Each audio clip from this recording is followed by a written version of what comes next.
Friends, welcome back to my YouTube channel study lover RB. ये हमारी vision IAS की test series चल रही है। हम कर रहे हैं हमारा टेस्ट नंबर 6312। लास्ट क्लास में हमने इसके 69 क्वेश्चंस तक कंप्लीट कर लिया था।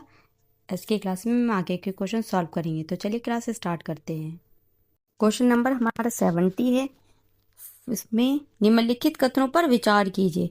फर्स्ट पॉइंट दे रखा है, बुध एकमात्र ऐसा ग्रह है जिसका कोई उपग्रह नहीं है। तो फर्स्ट वाला गलत हो गया। बुध और शुक्र ये दो ऐसे ग्रह हैं जिनके पास कोई उपग्रह नहीं है। सेकंड दे रखा है, सौर मंडल के सभी ग्रह अपनी धुरी पर पूरब से पश्चिम की ओर घूर्णन करते हैं। तो सेकंड वाला गलत हो गया। हमारा जो सौर मंडल है इसका प्रत्येक ग्रह दो ग्रहों को छोड़कर, कौन कौन सा, शुक्र और यूरेनस, इन शुक्र और यूरेनस से इसको छोड़कर जो उत्तरी ध्रुव है उसके ऊपर से देखने पर वामावर्त मतलब पश्चिम से पूर्व दिशा में घूर्णन करते हैं। और यह वह दिशा है जिसमें शेष सभी ग्रह सूर्य की परिक्रमा करते हैं। थर्ड दे रखा है, सौर मंडल है, इसमें क्षुद्र ग्रह पट्टी बृहस्पति और शनि ग्रह हैं, इनकी कक्षाओं के बीच अवस्थित है। तो ये भी गलत है। ये बृहस्पति और शनि नहीं बल्कि बृहस्पति और मंगल की कक्षाएं उनके बीच अवस्थित है। उपरोक्त कथनों में से कितने सही हैं? तो इसका आंसर हो गया ऑप्शन डी, कोई भी सही नहीं है, तीनों ही गलत है। क्वेश्चन नंबर 71 है, निम्नलिखित कथनों पर विचार कीजिए। फर्स्ट दे रखा है, अन्य ग्रही पिंड हैं, इनका गोलाकार होना। तो ये करेक्ट है। सेकंड दे रखा है, विभिन्न स्थानों पर सूर्योदय और सूर्यास्त का अलग अलग समय होना। तो ये भी सही है। थर्ड दे रखा है, चंद्र ग्रहण के समय चंद्रमा पर पृथ्वी की छाया का पड़ना। उपरोक्त कथनों में से कितने पृथ्वी के गोलाकार होने का प्रमाण है? तो ये तीनों ही करेक्ट हैं। तो हमारा आंसर हो गया ऑप्शन सी, सभी तीनों।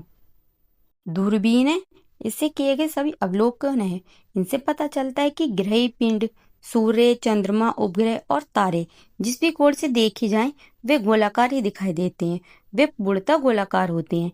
इस तर्क से पृथ्वी एकमात्र अपवाद नहीं हो सकता है। क्वेश्चन नंबर 72, भारत के जलोढ़ मृदाओं के संदर्भ में निम्नलिखित कथनों पर विचार कीजिए। फर्स्ट दे रखा है, ये निक्षेपण मृदाएं हैं जिन्हें नदियां और सरिताओं ने वाहित तथा निक्षेपित किया है। तो ये करेक्ट है। सेकंड दे रखा है, इन मृदाओं में पश्चिम से पूर्व की ओर बालू की मात्रा घटती जाती है। तो सेकंड भी करेक्ट है। सामान्यतः इनमें पोटाश और फास्फोरस जो है इसकी मात्रा कम पाई जाती है। तो ये गलत है। इसमें जो ये पोटाश है इसकी मात्रा अधिक होती है और जो फास्फोरस है इसकी मात्रा है वो कम पाई जाती है। उपरोक्त कथनों में से कौन से सही हैं? तो इसका आंसर हो गया ऑप्शन बी, 1 और 2 करेक्ट है, थर्ड वाला गलत है। क्वेश्चन नंबर 73, निम्नलिखित पर विचार कीजिए। ये अंडमान निकोबार ये वन अंडमान, पश्चिमी घाट, पूर्वोत्तर क्षेत्र, बंगाल और उड़ीसा में पाए जाते हैं। इन वनों में औसत वार्षिक वर्षा 200 सेंटीमीटर से 250 सेंटीमीटर तक होती है। आर्किड, कदम, हिलॉक्स इन वनों की मुख्य प्रजातियां हैं। ऊपरी परिच्छेद में भारत के निम्नलिखित में से किस प्रकार के वन हैं, इनका सर्वोत्तम वर्णन किया गया है? तो इसका आंसर है ऑप्शन डी, अर्ध सदाबहार वन। भारत के अर्ध सदाबहार वन सदाबहार और नम पर्णपाती वनों के मिश्रित रूप है। इनमें भूमि के नजदीक झाड़ियां, बेलें होती हैं। इनके ऊपर छोटे कद वाले पेड़ और सबसे ऊपर लंबे पेड़ होते हैं जो इन्हें सदाबहार स्वरूप प्रदान करते हैं। क्वेश्चन नंबर 74 है, पहली बार किसी पारिस्थितिकी तंत्र समूह पूर्णतः IUCN red list of ecosystem RLE इसका उपयोग करके मूल्यांकन किया गया है। इसके अनुसार भारतीय मैंग्रोव है, इनमें से कौन से क्रिटिकली इंडेंजर्ड हैं? फर्स्ट दे रखा है अंडमान और बंगाल की खाड़ी। सेकंड दे रखा है दक्षिणी भारत है इसके मैंग्रोव। थर्ड दे रखा है पश्चिम भारत के मैंग्रोव। नीचे दिए गए कूट का प्रयोग कर सही उत्तर चुनिए। तो इसमें हमारा आंसर होगा ए ऑप्शन। तो कौन सा वाला दे रखा है? केवल 2। जो दक्षिण भारत के मैंग्रोव है ये किस में है? इसमें पूछा है क्रिटिकल एंडेंजर्ड में। तो दक्षिण भारत के मैंग्रोव है ये क्रिटिकली एंडेंजर्ड में है।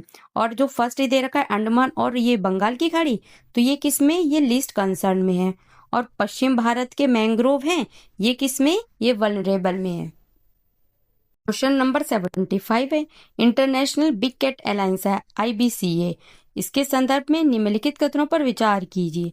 फर्स्ट दे रखा है, भारत द्वारा वैश्विक स्तर पर बड़ी बिल्ली प्रजातियों की सुरक्षा और संरक्षण के लिए इंटरनेशनल बिग कैट अलायंस की शुरुआत की गई है, तो ये करेक्ट है। सेकंड दे रखा है, ये गठबंधन वैश्विक स्तर पर सभी बड़ी बिल्ली प्रजाति के संरक्षण पर ध्यान केंद्रित करता है, तो ये भी करेक्ट है। थर्ड दे रखा है, IBCA है, इसका मुख्यालय नई दिल्ली में स्थित है, तो थर्ड भी करेक्ट है। उपरोक्त कथनों में से कौन से सही हैं? तो इसका आंसर है हमारा ऑप्शन डी, 1, 2, 3 तीनों ही करेक्ट हैं। International Big Cat Alliance IBCA ये आधिकारिक तौर पर एक पूर्ण संधि आधारित अंतर सरकारी अंतर्राष्ट्रीय संगठन है और ये कानूनी इकाई है, इसके रूप में ये प्रभावी हो गया है राष्ट्रीय कानूनी इकाई के रूप में। जो IBCA है ये एक बहुराष्ट्रीय और बहु एजेंसी गठबंधन है। इस गठबंधन में 95 ऐसे देश शामिल हैं जहां बड़ी बिल्ली प्रजातियों के पर्यावास हैं। साथ ही इसमें वैसे देश भी शामिल हैं जहां बड़ी बिल्ली प्रजातियों के पर्यावास नहीं है, लेकिन वे इनके संरक्षण में रुचि रखते हैं। IBCA है, इसको भारत के प्रधानमंत्री इनके द्वारा 2023 में लॉन्च किया गया था और इसे प्रोजेक्ट टाइगर है, इसके 50 वर्ष पूरे होने के उपलक्ष्य में आयोजित कार्यक्रम के दौरान लॉन्च किया गया था। क्वेश्चन नंबर 76 है, जीरो डेब्रिस चार्टर है, इसके संदर्भ में निम्नलिखित कथनों पर विचार कीजिए।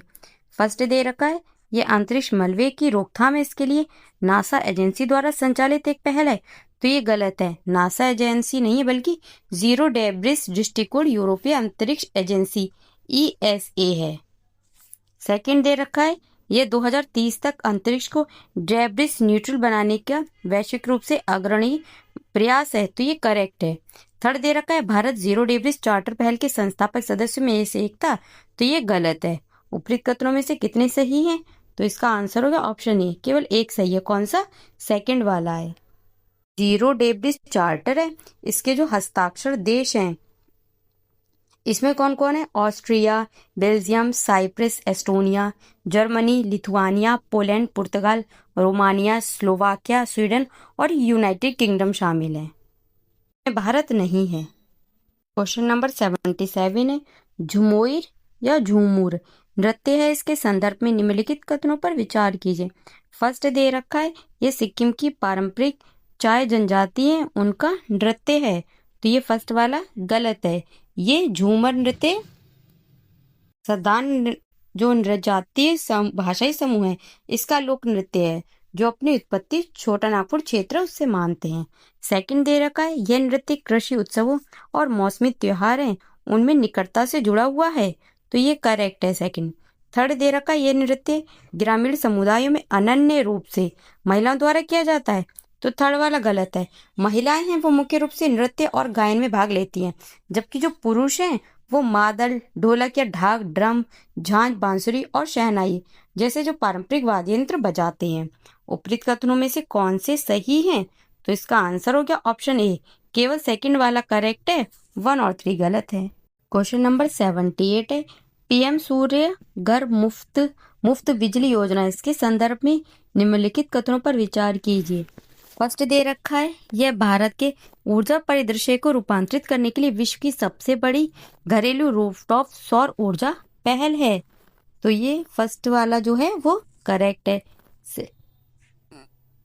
सेकंड दे रखा है, यह योजना विद्युत मंत्रालय द्वारा क्रियान्वित की जाती है, तो ये गलत है। इसमें मिनिस्ट्री है, ये गलत है।